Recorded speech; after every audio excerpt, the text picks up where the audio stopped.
maraming tao ngayon kasi Sunday. So matagal-tagal na rin ako hindi nakakapunta ng Sunday ng mall. Pakita ko sa inyo. Ayan, so ang daming tao. Kasi nga, siguro mga naglalas minute shopping. O, di ba? Ang dami. So, nakakatawa naman. Kasi pag mga regular days, wala kang masyadong makikita ng tao. Pero ngayon, ito na yung sakit ng yung sakit ng tao ngayon. Yung mga last minute shopping.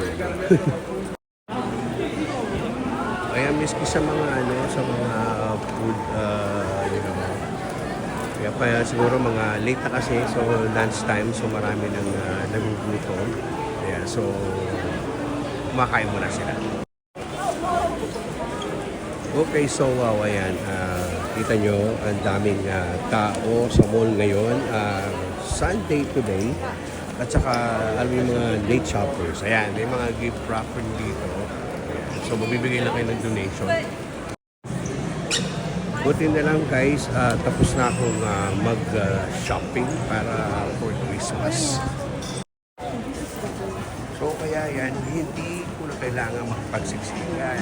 Right? So, ayan, hanggang dito na lang po muna. And may pupuntahan pa kami. So, thank you for watching. Bye. God bless.